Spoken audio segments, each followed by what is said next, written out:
اللہ کے جتنے بھی ولی ہیں اللہ تبارک و تعالیٰ نے اپنے ولیوں کے لیے آیت نازل فرمائی ہے، الا ان اولیاء اللہ لا خوف علیہم ولا هم یحزنون، یعنی اللہ کے ولی، بے شک اللہ کے ولیوں پر نہ کوئی خوف ہے اور نہ کوئی غم۔ جب خوف بھی نہ ہو اور کوئی غم بھی نہ ہو تو اسے نیڈر کہا جاتا ہے، بہادر کہا جاتا ہے، اور بہادر اسے ہی بولیں گے نا جو چاہے وہ کر لے۔ بابا تاج الدین رحمت اللہ تعالیٰ عنہ نیڈر اور بہادر تھے یا نہیں تھے؟ آپ کے دل میں غم تھا یا نہیں تھا؟ بے خوف تھے یا نہیں تھے؟ یہ واقعی سے پتہ چل جائے گا۔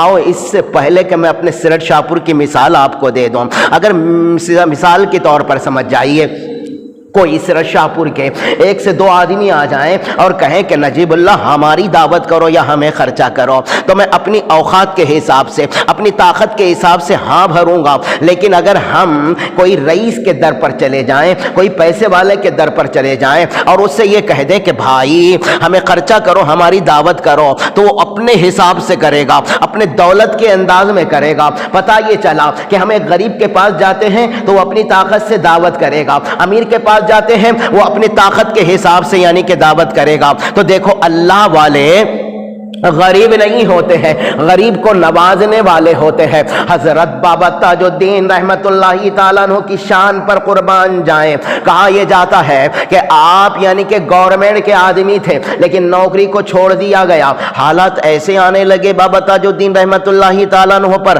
کہ یہاں تک گھوشت کر دیا گیا کہ یہ بابا تاج الدین، یہ جو تاج الدین نظر آ رہا ہے یہ پاگل ہے، پاگل۔ بولو میرے دوستو، اللہ کے ولیوں کا انداز ہی یہ ہوتا ہے کہ وہ اپنے آپ کو دیوانہ بنائے گھومتے ہوئے رہتے ہیں، اور جو اللہ کا ولی اپنے آپ کو دیوانگی میں ڈوبو دیتا ہے تو اللہ اس کے اندر اتنا پاور، اتنی طاقت عطا فرما دیتا ہے جو بابا تاج الدین رحمت اللہ تعالیٰ عنہ کے اندر اللہ تعالیٰ نے عطا فرمائی ہے۔ اللہ اللہ، بابا تاج الدین رحمت اللہ تعالیٰ عنہ کے بارے میں کہا جاتا ہے کہ آپ رہنے والے کامٹی کے تھے، ناگپور کے پاس میں ہی کامٹی ایک یعنی گاؤں ہے یا تعلق آتا ہے، اس کے رہنے والے تھے۔ وہاں گوشت ہو گیا ہے کہ تاج الدین پاگل ہے، آپ کو ناگپور کے پاگل خانے میں لا کر کے اندر رکھ دیا گیا۔ دوستو دیکھو اللہ کے ولیوں میں وہ طاقت ہوتی، کوئی دیوار، کوئی گیٹ، کوئی یعنی مضبوط چیزیں ان کا راستہ نہیں روک سکتی ہے۔ بابا تاج الدین رحمت اللہ تعالیٰ عنہ جو پاگل خانے کی کوٹری میں رکھے ہوئے تھے، اس سے باہر نکل جایا کرتے تھے۔ جیسے ہی باہر نکل جایا کرتے تھے لوگ ڈرا کرتے تھے، اور پاگل خانے کا جو بڑا باس ہوتا تھا اس تک شکایت ہو جاتی تھی۔ کبھی کبھی وہ باس بھی دیکھ لیا کرتا تھا، ارے یہ تو پاگل خانے کی کوٹری کا ہے، یہ اتنے نمبر کے کوٹری کا ایک یعنی کہ پاگل ہے اور یہ باہر نظر آ رہا ہے۔ وہ باس آ کر کے یہاں کے چوکیداروں کو ڈانٹا کرتا تھا کہ تم نے اس کو کیسے چھوڑ دیے؟ تو چوکیدار یہ کہتے تھے کہ سر ہم نے تو چھوڑے نہیں، وہ تو کوٹری میں موجود ہے، وہ باہر سے دیکھ کر آنے والا اس کو پورا یقین ہے یہ تو باہر بیٹھا ہوا ہے، وہ تو بازاروں میں گھوم رہا ہے، اندر کیسے ہو سکتا ہے؟ آ کر کے جب وہ اندر دیکھتا تھا تو کیا دیکھتا ہے؟ بابا تاج الدین رحمت اللہ تعالیٰ عنہ کوٹری کے اندر موجود ہے۔ کیسی کرامت ہے بابا تاج الدین رحمت اللہ تعالیٰ عنہ کی! جب لوگوں کو پتہ چلتا گیا یہ پاگل نہیں ہے، یہ تو اللہ کا ولی ہے، اتنی ہجوم ہونے لگی، آپ کی عدالت چلنے لگی۔ بتایا یہ جاتا ہے کہ اللہ ایک گاؤں واقعی شہر ہے بازو میں ہی، ایک کھیڑا سا واقعی ہے جو یعنی کہ کامٹی واقعی پاٹر سونگی کے بھی آزو بازو آتے ہیں، اور الحمدللہ یہ نجیب اللہ تمہارے سامنے جو بیٹھا ہوا ہے آج سے 25 یا 26 سال پہلے پاٹن سونگی کی سرزمین پر میں نے تراویح سنایا تھا۔ لیکن آؤ ہم اپنے واقعوں کو آگے بڑھائیں گے، بعد میں تفصیلی بات دیکھیں گے۔ اسلام کے مقدس شہزادوں حضرت بابا تاج الدین رحمت اللہ تعالیٰ عنہ کی بارگاہ میں ایک غریب آتا ہے۔ اللہ والوں کی بارگاہ میں کون جاتا ہے؟ غریب بھی جاتے ہیں، امیر بھی جاتے ہیں، اور امیر بھی جاتا ہے غریب بن کر کے جاتا ہے، اور غریب تو غریب ہی ہوتا ہے۔ اللہ ایک غریب آتا ہے اور دیکھتا ہے بابا تاج الدین رحمت اللہ تعالیٰ عنہ کو، دیکھ کر کے ہاتھ جوڑے عرض گزار ہوتا ہے، حضور آپ کی بارگاہ میں بڑے بڑے لکھپتی لوگ آ کر کے نذرانے دیتے ہیں، اور آپ ان نذرانوں کو اپنی جوتی نیکی پر رکھتے ہیں، آپ کو دنیا کی دولت کی ضرورت نہیں ہے۔ یہ کون رو رہا ہے؟ یہ کون بول رہا ہے؟ ایک غریب آدمی آ کر کے کہہ رہا ہے حضرت آپ کی بارگاہ میں بڑے بڑے لوگ آ کر کے آپ کو ہدیوں سے نوازتے ہیں، اور وہ ہدیہ آپ دل کے قریب نہیں جوتیوں میں رکھتے ہیں۔ حضور میں بڑا غریب ہوں، مجھے حج کرنا معلوم ہو رہا ہے، اگر آپ وہ نذرانے مجھے عطا کر دیں، وہ نذرانے آپ تو غیر میں عطا کرتے ہیں، غیر میں بانٹتے ہیں، حضور وہ نذرانہ مجھے اگر آپ عطا کر دیں تو میں حج کر کے آ جاؤں گا۔ تاج الدین بابا رحمت اللہ تعالیٰ نے مسکرائے، اس کو جھڑکی دے کر کے نہیں ہکالے ہیں۔ بابا تاج الدین رحمت اللہ تعالیٰ نے مسکرائے ہیں اور مسکرا کر کے کہتے ہیں کہ ٹھیک ہے میرے وہ ساتھ وقت گزارنا۔ وہ غریب بابا تاج الدین رحمت اللہ تعالیٰ کے ساتھ وقت گزار رہا تھا۔ پیارو، ولیوں کی صحبت میں بھی وقت گزارنا یہ قسمت کی بات ہوتی ہے۔ اللہ اللہ، بابا تاج الدین رحمت اللہ تعالیٰ کی بارگاہ میں رہنے والا غریب کیا دیکھ رہا ہے؟ ایک سیٹ آ رہے ہیں، ہدیہ دے رہے ہیں۔ بابا تاج الدین رحمت اللہ تعالیٰ وہ ہدیے کو لے رہے ہیں، اور کس کو دے رہے ہیں؟ وہ غریب کو نہیں۔ وہ غریب تو دیکھ رہا ہے کہ حضرت کی بارگاہ میں اب آیا ہے ہدیہ، اب وہ مجھے عطا کریں گے، لیکن بابا تاج الدین رحمت اللہ تعالیٰ عنہ اس غریب کو نہیں دے رہے ہیں، بلکہ اور جو آپ کے نظروں میں آ رہے ہیں ان کو ہدیہ یعنی بانٹتے ہوئے نظر آ رہے ہیں۔ یہ غریب دل ہی کا دل میں بولو نا کیا ہو رہا ہوگا، اندر کا اندر ہی اوڑتا ہوا نظر آ رہا ہے۔ میں غریب ہوں، مجھ کو حج کو جانے کا ہے، لیکن بابا تاج الدین رحمت اللہ تعالیٰ عنہ اگر ہدیے دے دیتے تو میرے ٹکٹ کا انتظام ہو جاتا۔ لیکن میرے اسلام کے مقدس شہزادوں، بابا تاج الدین کی محبت دل میں رکھنے والوں، سنو، کئی ہدیے بابا تاج الدین کی بارگاہ میں آتے ہیں، آپ سب غریبوں میں تقسیم کر دیا کرتے ہیں۔ وقت گزرتا چلا گیا، ایک ایسا بھی وقت آ گیا جس کو ہم حج کے نام سے مانا جاتا ہے۔ صبح میں حج ہے اور رات کا وقت ہے۔ اسلام کے مقدس شہزادوں، وہ غریب کی آنکھوں میں آنسو آنا شروع ہو گئے، دل بھر آیا، روتے ہوئے عرض کرنے لگا حضور میں نے کہا تھا کہ میں غریب ہوں اور مجھے آپ حج کے لیے بھیجیے۔ آپ کی بارگاہ میں بڑے بڑے تحفے آتے ہیں، نذرانے آتے ہیں، وہ مجھے آپ عطا کریں گے تو میں حج کے لیے چلے جاؤں گا۔ حضور آپ نے مجھے کوئی ہدیہ عطا نہیں کیا ہے، اگر آپ ہدیہ عطا کر دیتے تو میں حج کے لیے چلے جاتا۔ اب وہ ضد کرنے لگ گیا، روتے روتے کہتا ہے کہ حضور اس سال کا تو حج چلا گیا، لیکن آنے والے سال مجھے ضرور آپ حج کے لیے روانہ کرنا۔ نگاہیں ولی میں وہ تاثیر دیکھی، نگاہیں ولی میں وہ تاثیر دیکھی، بدلتی ہزاروں کی تقدیر دیکھی۔ قرآن نے پہلے ہی کہہ دیا یہ وہ بابا تاج الدین ہے، اس کے دل میں کوئی ڈر نہیں ہے، یہ وہ بابا تاج الدین ہے، اس کے دل میں کوئی خوف نہیں ہے، یہ نیڈر ہے، یہ بہادر ہے، اسے دولت کی ضرورت نہیں ہے۔ عاشق کہہ رہا ہے حضور صبح حج کا دن ہے، میں کئی ٹائم سے آپ کی بارگاہ میں وقت گزار رہا ہوں، اس لالچ سے گزار رہا ہوں کہ آج آپ ہدیہ دیں گے، اب دیں گے یا تب دیں گے، وہ ہدیے سے میں حج کے لیے چلا جاؤں گا۔ حضور صبح حج کا دن ہے، اب تک میرا کوئی انتظام نہیں ہوا ہے، حضرت آنے والے سال مجھے ضرور حج کو بھیجنا۔ ضد کر رہا ہے کہ آنے والے سال ضرور مجھے حج کو جانا ہے۔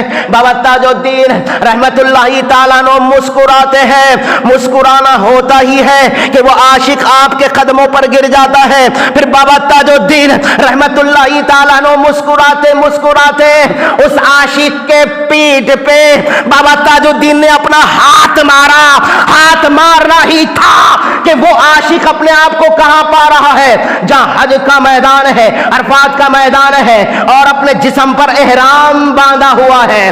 اس عاشق کا کہنا ہے میں بابا تاج الدین کے قدموں پر گرا ہوا ہوں، لیکن میں اپنی آنکھوں سے دیکھ رہا ہوں، ماتھوں کی نظروں سے دیکھ رہا ہوں، میں نے احرام باندھا ہوا ہے اور کعبے کا طواف کیا ہے، میرا مکمل حج ہو گیا ہے، اور یہاں تک کہ حج کے بعد میں فارغ ہوا تو میں نے جی بھر کے زمزم پیا ہے۔ کون کہہ رہا ہے؟ بابا تاج الدین کے قدموں پر گرا ہوا غریب جو رٹ لگا رہا تھا حضور مجھے حج کو جانا ہے، صبح حج کا دن ہے، آپ نے مجھے کوئی نذرانہ نہیں عطا فرمایا ہے، آنے والے سال مجھے حج کو بھیجیے۔ عاشق جو ہوتے ہیں اپنے آقا کے پاس، اپنے ولیوں کے پاس ضد بھی کرتے ہیں، وہ شاید ضد بھی کر رہا ہوگا، نہیں مجھے آنے والے سال حج کو جانا ہے، مجھے ضرور حج کے لیے بھیجیے۔ بابا تاج الدین نے ایک ہی پیٹھ پر تھپڑ مارا تو وہ اپنے آپ کو حاجی پا رہا ہے، احرام بندھا ہوا ہے، کہتا ہے کہ میں نے پورے ارکان کر لیے ہیں، حج ہو گیا ہے، حجاج اکرام اپنے مکانوں کی طرف نکل گئے ہیں، اس کا یہ کہنا ہے میں نے جی بھر کے زمزم پیا۔ حج کے لوگ آ گئے، میں کافی ٹائم تک حج کے یعنی کہ مکہ مکرمہ میں ہی رہا، لیکن ایک وقت ایسا بھی آ گیا، پھر بابا تاج الدین کی آواز آئی، ارے چل حج تو ہو گیا ہے، اپنے گھر کی طرف چل۔ اس کا یہ کہنا آ رہا ہے کہ میں نے اپنے آپ کو نیم کے درخت کے نیچے پایا۔ یہ ہے اللہ والوں کی شان ہے، جن کو پیسے نہیں لگتے ہیں، جن کو دولت نہیں لگتی ہے، سونا چاندی ان کے ٹھوکروں میں ہوتا ہے۔ بابا تاج الدین رحمت اللہ تعالیٰ عنہ کی بارگاہ میں ایک شوہر آتا ہے، عرض گزار ہوتا ہے، حضور میری حیات شریکہ جس نے مجھے اب تک کے ساتھ دیا، میں اس سے بڑا پیار کرتا ہوں، محبت کرتا ہوں، حضور آج وہ بیمار ہے، میں اللہ کی بارگاہ میں دعا کر رہا ہوں، مولا جس گھروں میں بھی یعنی کہ پرانے جوڑے ہیں، میرے اللہ تعالیٰ ان میں برکت عطا فرما، صحت دے۔ تو کہتا ہے سارے ڈاکٹروں نے یعنی کہ کہہ دیا ہے کہ اس کو گھر لے جاؤ، اب یہ مر جائے گی۔ دیکھو یعنی کہ اللہ کے ولیوں کی زبانوں میں بڑی طاقت ہوتی ہے۔ بابا تاج الدین کی سامنے پڑی ہوئی وہ خاتون ہے، بیمار ہے، ڈاکٹروں نے کہہ دیا اب اس کے دن ختم ہو گئے ہیں، لے جاؤ۔ لانے والے عاشق نے بابا تاج الدین کی بارگاہ میں کہہ دیا، بابا تاج الدین نے اسے دیکھ کر ارشاد فرمایا، اٹھ کھا پی صحت مند رہو۔ اس کے شوہر کا کہنا ہے میری بیوی بیمار تھی لیکن اٹھ کھڑی ہوئی، صحت مند ہو گئی اور کئی سال تک زندہ رہی۔ بابا تاج الدین رحمت اللہ تعالیٰ عنہ کی واقعات زندگی میں پہلی بار بول رہا ہوں دوستوں، منبر رسول پر ہوں، اللہ تعالیٰ مجھے جھوٹ سے بچائے، میری اتنی زندگی ہو گئی میں نے کئی تقریر میں بابا تاج الدین رحمت اللہ تعالیٰ عنہ کے واقعات نہیں بولے ہیں، مجھ پر بیتی ہے میرے دوستوں، تازی کرامت بابا تاج الدین رحمت اللہ تعالیٰ عنہ کی میں نے دیکھا۔ دیکھو میں آپ کو بتاؤں، پاٹن سونگی میں 25 سال پہلے تراویح سنایا۔ کتنے سال؟ اس دور میں موبائل نہیں تھا، 25 سال پہلے میں اس گھر میں رہا جس گھر کے لوگ مجھے بچے کے جیسا، بھائی کے جیسا پیار کرتے تھے۔ میں سونیر کی سرزمین پر میرے استاد اٹارسی سے حافظ ہارون حبیبی نے بھیجے تھے، جاؤ یعنی کہ پاٹن سونگی میں تراویح سنانا، پہلے سونیر میں اترنا، وہاں نور بھائی سے ملنا، پھر نور بھائی نے مجھے کہاں بھیجے؟ ان کے گھر پر بھیجے۔ دیکھو اتنے بڑے سیٹ لوگ ہیں یہ، لیکن اتنی سادگی ہے الحمدللہ۔ اس گھر کے اندر جتنے بچے ہیں وہ سب کے سب یعنی کہ نور بھائی، صدیق بھائی اور یعنی کہ عمر بھائی اور ہارون بھائی، یہ 4 بیٹے تھے الحمدللہ۔ دل تڑپتا تھا کہ میں ان سے کب ملاقات کروں حضرت، کب ملاقات کروں، لیکن دیکھو 12 تاریخ کو اپنے ہی سرٹ شاہپور کے افسر سیٹ بابا سیٹ کے جو بیٹے ہیں ان کے ساتھ اور تمہارے سید جعفر کے ساتھ میرا تاج باغ یعنی کہ ناگپور کی سرزمین پر جانے کا واقعہ پیش آیا۔ ابھی 1-2 دن پہلے کی بات ہے۔ دیکھو تاج الدین بابا کی میں زندگی کرامت میرے پہ جو گزری ہے وہ بتا رہا ہوں۔ دل مچلا نجیب اللہ جو اللہ کے ولی میں اتنا پاور ہے، اس کا ذکر آج تک کیوں نہیں کیا؟ دل مچلا آج میں تاج الدین بابا رحمت اللہ تعالیٰ عنہ کی بارگاہ میں بول پڑا۔ تو دیکھو ہمارا کار سے سفر ہو رہا تھا اور سفر میں نے جیسے ہی شروع کیا، فجر کی نماز اسی مسجد رضا سرت شاہپور میں پڑھنے کے بعد ہمارا سفر شروع ہوا۔ میں کار میں بیٹھا تو میرے دماغ میں ایک ہی بات چل رہی تھی، 25 سال پہلے میں تاج باغ تاج الدین بابا رحمت اللہ تعالیٰ عنہ کی بارگاہ میں حاضری دیا تھا، نہ ویسی یعنی کہ خوبصورتی تھی، سادے یعنی کہ مزار اور سادی مسجد تھی، لیکن میرے دل کے اندر کیا بات تھی؟ میں بابا تاج الدین رحمت اللہ تعالیٰ عنہ کی بارگاہ میں فاتحہ پڑھوں گا اور فاتحہ سے فارغ ہونے کے بعد میں نے جس گھر کا نمک کھایا، میں نے جس بزرگ کے ہاتھوں کو اپنے سر پہ رکھا، جا کے ان سے ملاقات کروں گا۔ اسلام کے مقدس شہزادوں، میرا یہ گمان تھا، چلتا ہوا سفر ہمارا یعنی ناگپور کی سرزمین پر گزر ہوا اور الحمدللہ بات یہ ہوئی کہ افسر سے اور یعنی کہ سید جعفر کا کچھ کام تھا، انہوں نے مجھے تاج باغ پہنچا دیا اور کہا کہ ہم 7 بجے آئیں گے۔ کتنے بجے؟ مغرب کے وقت 7 بجے آئیں گے، آپ دل بھر کے رہنا۔ میں نے ظہر کی نماز تاج باغ کی مسجد میں پڑھی، یعنی بابا تاج الدین کے سامنے مسجد ہے، وہاں ظہر کی نماز ادا کی اور حضرت کی بارگاہ میں جہاں جہاں چوکھٹ نظر آئی ہے میں نے اپنے یہ ہونٹوں سے ان کی چوکھٹ کو چوما۔ آپ چاہے مجھے مشرک کہہ دیجئے یا مجھے یعنی بدعت کہہ دیجئے، میرا دل یہ گوارا نہیں کیا کہ یہ وہ بابا تاج الدین ہے جو 25 سال تجھے بلایا تھا، آج تجھے بہترین سفر کر کے اپنے در پر بلایا۔ ہر چوکھٹ پہ نجیب اللہ نے اپنی ہونٹیں ان کی چوکھٹ پر چوما۔ اسلام کے مقدس شہزادوں،